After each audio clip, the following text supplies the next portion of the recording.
The story of Roscoe Fatty Arbuckle begins long before the scandal, long before the courtroom, and long before the newspapers printed headlines so large they nearly swallowed his name. It begins in a quiet corner of small-town Kansas in 1887, where Roscoe was born into poverty, a life far removed from fame, laughter, or the bright lights of Hollywood. His childhood was not easy. His father doubted Roscoe was even his son, and because of the child's size and gentle nature, he often treated him with coldness rather than affection. Roscoe learned something early. Sometimes, humor is the only shield a child has against the world. And so, while other boys learned toughness, Roscoe learned timing, how a perfectly placed expression, stumble or smile could soften a room and silence cruelty, even if just for a moment. By his teenage years, Roscoe discovered the stage, and the stage discovered him. Vaudeville, the beating heart of American live entertainment, became his refuge. On those wooden platforms, under warm, flickering stage lights, Roscoe transformed. He was no longer shy, nor insecure, nor weighed down by how the world viewed his size. Instead, he was graceful, agile, and astonishingly physical for a man of his build. He tap danced, he flipped, he moved like someone half his weight. Audiences didn't laugh at him, they laughed because of him, because of his brilliance. Roscoe Arbuckle didn't merely perform comedy, he embodied it. By the early 1910s, Hollywood was rapidly evolving from scattered experiments into a booming industry, and filmmakers were searching for performers who could capture attention without dialogue, performers whose expressions could tell a story before a single title card appeared. Roscoe was perfect. His timing, his innocence, and his remarkable athleticism made him a star. Soon, his screen persona, Fatty Arbuckle, became one of the most recognizable comedic identities in the world. He was second only to Charlie Chaplin in popularity, and for a brief moment, some studios even claimed he surpassed Chaplin in earning power. Hollywood, still young and wild, embraced Arbuckle with open arms. He was paid extraordinary amounts at the time, nearly $1 million across multiple film contracts, making him one of the highest paid actors in silent film history. His films were charming,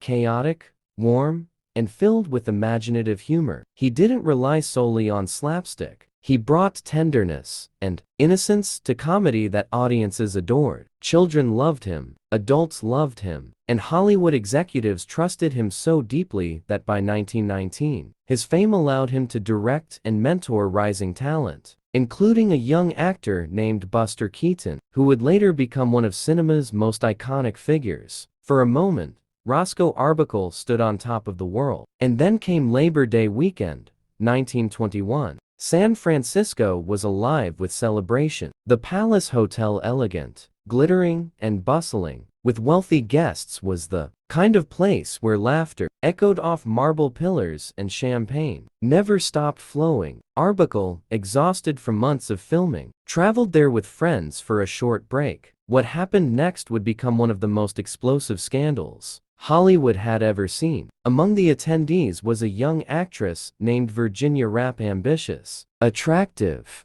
and determined to succeed in the fiercely competitive world of silent cinema. Like many young performers in Hollywood, she was balancing dreams with real hardships. Her health was fragile, though few knew it. She often suffered severe abdominal pain stemming from a history of medical complications that existed long before the party. But in an era where privacy was treasured and vulnerability could cost a career, such details remained tucked away from the world. That afternoon, at some point during the celebration, Virginia became ill. Witnesses claimed she appeared weak, distressed, and in visible pain. Some said she collapsed. Some said she cried out for help. Others remembered confusion, people rushing, asking questions, panicking as they tried to understand what was happening. Arbuckle reportedly helped her, as did others. But the situation escalated quickly. Virginia's condition grew worse over the next 2 days, eventually leading her to a hospital, where she tragically passed away on September 9, 1921. Then, the world changed. Before facts could settle, before doctors could finalize statements, before the truth could breathe, accusations began. A woman named Maud Dalemont, who had been at the party, made a claim linking Arbuckle to Virginia's suffering. The newspapers seized it instantly. Headlines exploded across America with a force no one expected. Arbuckle's smiling face, once a symbol of joy, now appeared beneath bold, merciless words. Within hours, his name changed from beloved comedian to alleged villain in the court of public opinion. And at that moment, something else began. Something larger than Roscoe, larger than Hollywood, and larger than anything the world had seen in entertainment history. The first major celebrity trial. For the first time, fame collided with scandal on a national stage. Reporters camped outside the courthouse. Rumors replaced evidence. Whispers became assumed truth. And millions who had once adored Fatty Arbuckle now watched with shock, confusion, and curiosity. Was he guilty? Was he innocent? Was the story exaggerated?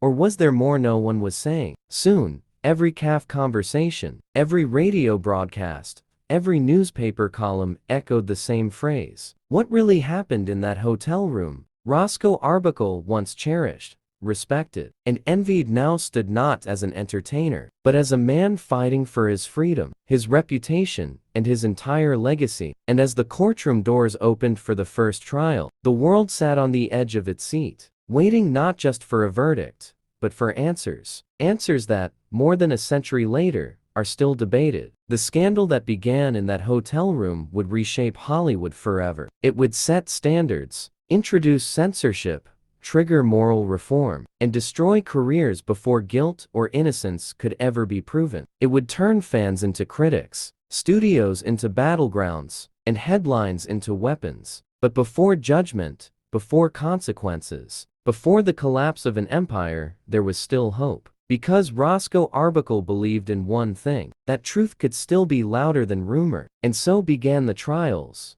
3 of them each stamped with emotion, spectacle, and the heavy weight of public gaze. All while a man, once adored by millions, waited for the world to decide. Was he still Fatty Arbuckle, the beloved comedian? Or Roscoe Arbuckle, the accused? The courtroom smelled of stale perfume, cigar smoke, and tension. Spectators leaned forward as if history were unfolding in slow motion because, in many ways, it was. Roscoe Fatty Arbuckle, once the most bankable actor in America, now sat at the defense table, shoulders heavy, expression numb, staring ahead with eyes that had long lost their signature mischief. His legal team whispered among themselves, but Roscoe barely reacted. He looked like a man moving through water, struggling to breathe. Just a year earlier, his name inspired joy. Now, it elicited outrage, suspicion, and gossip. Outside, newspaper boys shouted sensational headlines. Comedy king accused in starlet's death. Crowds booed his name. Reporters scribbled notes with gleeful expectation. The world had turned unrecognizable. From the moment the trial began, it was clear that this wasn't just a legal process, it was a spectacle. The prosecution painted Roscoe as a monster disguised as a clown. They described him as gluttonous, immoral,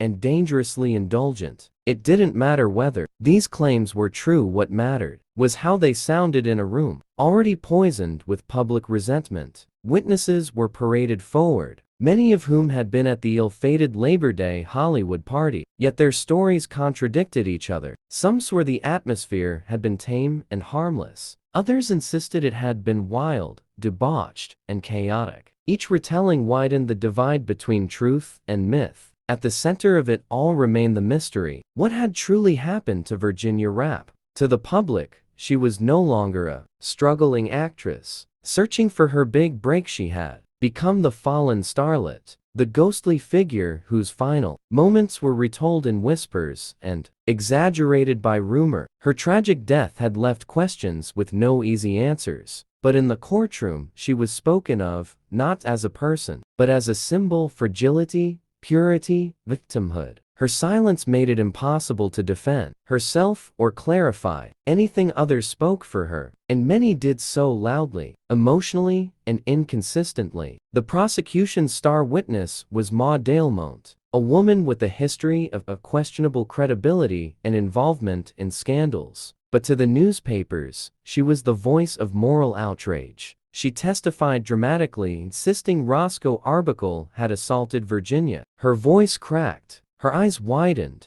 theatrically. Every word was designed for headlines. Yet under cross-examination, she became evasive. Her statements shifted. Details blurred. Defense attorneys revealed she had sent telegrams to lawyers before the trial, suggesting intent to extort Roscoe before going public. The courtroom murmured. The judge's gavel pounded. Still, public opinion did not shift, because by then, the trial had already spilled far beyond legal boundaries and into the bloodstream of early Hollywood culture. The case wasn't simply one man on trial, it was the film industry itself. Hollywood was beginning to build its image of glamour, sophistication, and fantasy, and suddenly that image had been stained with scandal. Church groups called for film censorship. Parent organizations rallied for Hollywood cleanups. The film industry panicked. Executives who once fought to work with Roscoe now bolted doors and erased his name from posters. Studios feared that protecting him would be seen as endorsing immorality. Behind courthouse walls, Roscoe Arbuckle's defense team pushed forward. Doctors testified that Virginia Rappe had underlying medical conditions, including a chronic bladder condition, and there was no physical evidence of assault. Some medical experts confirmed her injuries were consistent with the spontaneous rupture, not violence. Others testified that delays in medical care may have worsened her condition, but balanced against the tidal wave of scandal. These facts felt small, fragile, almost irrelevant. The first trial ended in a hung jury, 10 in favor of acquittal, 2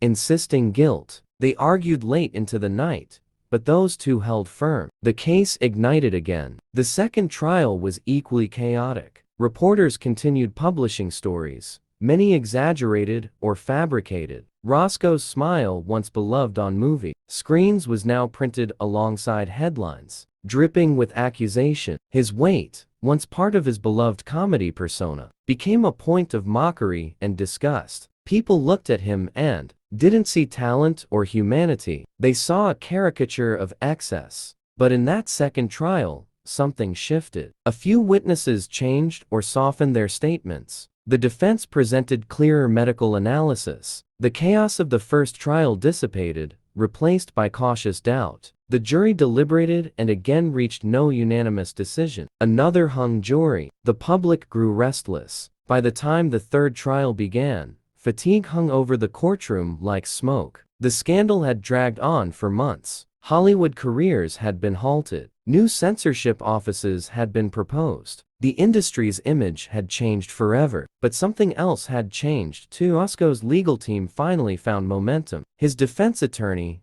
Gavin McNabb, stood before the jury and spoke not just as a lawyer, but as a storyteller. He reminded them that beyond rumors, beyond tabloids, beyond fear, there was a human being sitting before them. A husband, a son, a man whose entire life had been dedicated to bringing laughter into a world that desperately needed it. For the first time, Roscoe took the stand. His voice shook, but his sincerity was undeniable. He spoke about his mother, her struggles with mental illness, her fear that enemies would poison him. He spoke about how comedy became his refuge, how performing gave him purpose. He described his friendship with Virginia, his confusion and horror when she fell ill, and the overwhelming helplessness he felt as rumors devoured reality. When he finished, some members of the jury wiped tears. On April 12, 1922, after deliberating for just 6 minutes, the jury returned not with the simple "not guilty," but with a written apology. "A great injustice has been done to him." The courtroom gasped. Some applauded. Some remained frozen. Roscoe Arbuckle closed his eyes, and for a brief moment, after months of torment, he breathed again. But freedom did not mean redemption. Even with legal innocence,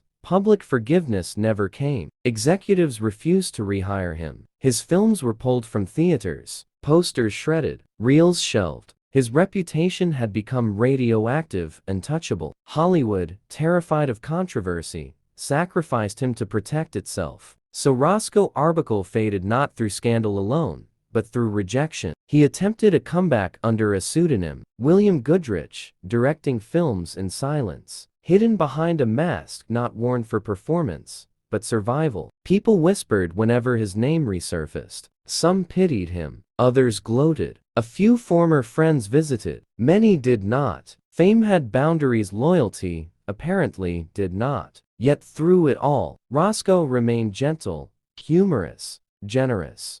Those who knew him privately spoke of kindness, warmth, and humility. He didn't blame Hollywood. He didn't lash out. He simply worked quietly, hoping time would soften the world that once adored him. By the late 1920s and early 1930s, Hollywood evolved. New stars rose, scandals faded, talkies replaced silent films, and slowly, studios reconsidered, memories dulled, public outrage moved elsewhere. A small but growing community began advocating for Roscoe's reinstatement, not because he was perfect, but because the evidence had proven he never deserved exile. And then, finally, small miracle, Roscoe Arbuckle returned to the screen not as a director, but as an actor. A studio hired him for a series of short films. When his first performance debuted, audiences laughed not as mockery, but because he was once again funny, charming, and irresistibly human. For the first time in over a decade, Roscoe Arbuckle's name appeared in newspapers without scandal. He had been given something almost no one gets: a second chance. On the morning of June 29, 1933, Roscoe Arbuckle signed a new film contract and celebrated his return. That night, he went to sleep smiling. He never woke up. A heart attack claimed him at age 46. The world had only just begun to welcome him back. His funeral was quiet, modest, attended not by crowds or press, but by those who loved him not because he was a star, but because he was Roscoe. And perhaps that was the truest ending to his story, not the scandal, not the trial, the gossip, but the reminder that behind fame, behind reputation, behind headlines, there is always a person who laughs, a person who hurts, a person who deserves truth. For years after his quiet passing, Roscoe "Fatty" Arbuckle remained a ghost in Hollywood's memory, not forgotten, but hidden. His name lingered in dusty film archives, whispered about in old studio hallways, and printed in film history books with a tone of tragic caution. His scandal had become something larger than a trial. It became a warning, a symbol, a turning point where fame met morality, truth collided with narrative, and the power of public opinion proved stronger than the justice system itself. Hollywood, still in its infancy during the scandal, emerged from the chaos deeply altered. Executives realized that audiences weren't just paying for entertainment. They were paying for illusion, for purity, for stories that matched the fantasy on screen. The era of moral guardianship, censorship boards, and image control was born the moment Roscoe's career crumbled. Yet, as decades passed, something unexpected happened. The tone surrounding his story began to soften. Historians revisited the court transcripts. Film scholars rewatched his silent comedies not through the lens of scandal, but through the eyes of admiration. Younger generations, who did not grow up reading the sensational headlines of the time, began asking new questions: not "what did he do?" but rather, "what truly happened?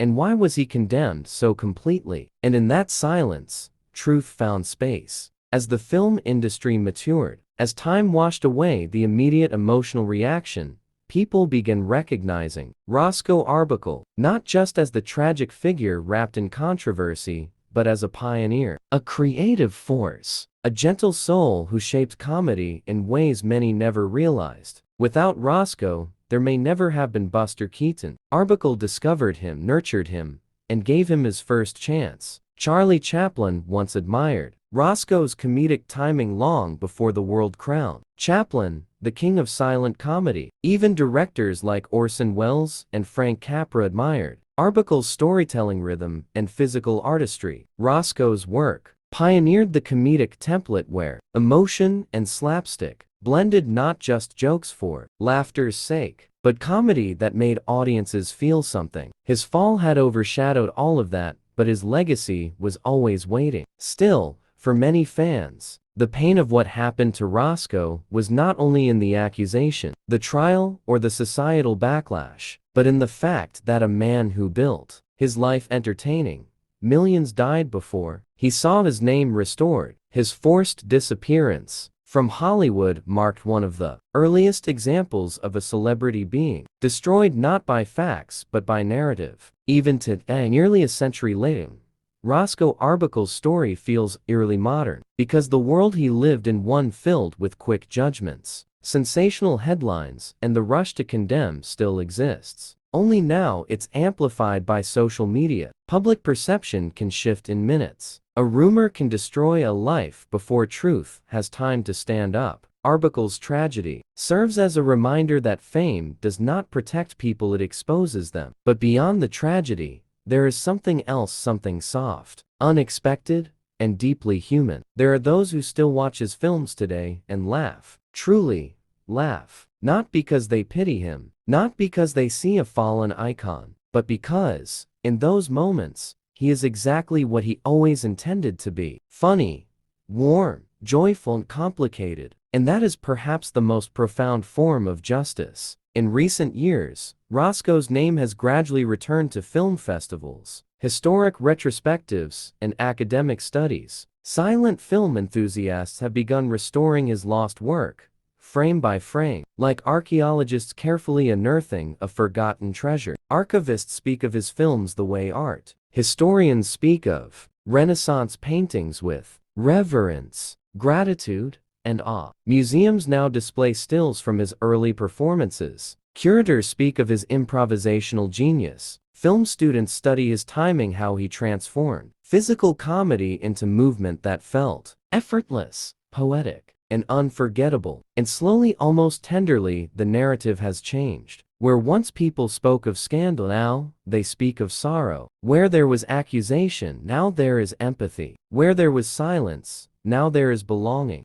Roscoe Arbuckle did not live to witness this shift, but perhaps that makes his story even more meaningful, because legacy isn't just what survives after someone is gone, is what transforms, what grows, what evolves beyond pain into understanding. For those who knew Roscoe personally, long after the scandal, there was one detail they repeated again and again: he never stopped caring about laughter, even when blacklisted, even when his name was erased, even when his career vanished. He still loved making people smile. Friends recalled how, at small parties, Roscoe would instinctively slip into comedic roles, not for attention, but because bringing joy was part of who he was. He didn't resent comedy. He didn't resent his audience. He didn't resent Hollywood, even though it failed him. He carried hope quietly, patiently, until the very end. And when he finally returned to acting shortly before his death, those on set said he was like a man rediscovering his purpose, as if he was stepping out of a long storm and finally feeling sunlight again. He laughed,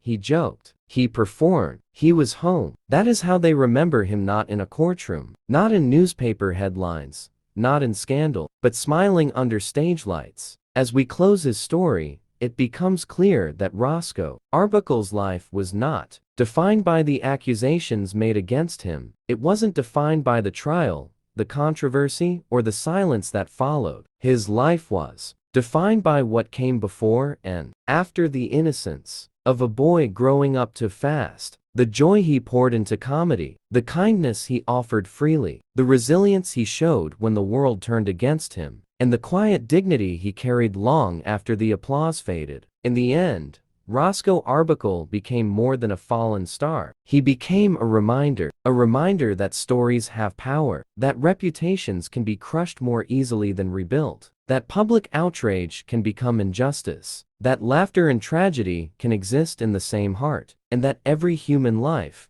no matter how famous or flawed, deserves truth. Today, when people watch his films, there is a sense of bittersweet beauty in knowing the real man behind the screen, not just the comedian, but the human being whose greatest gift was joy. And perhaps, somewhere beyond screens, beyond time, Roscoe is still doing what he loved most: making someone, somewhere, smile.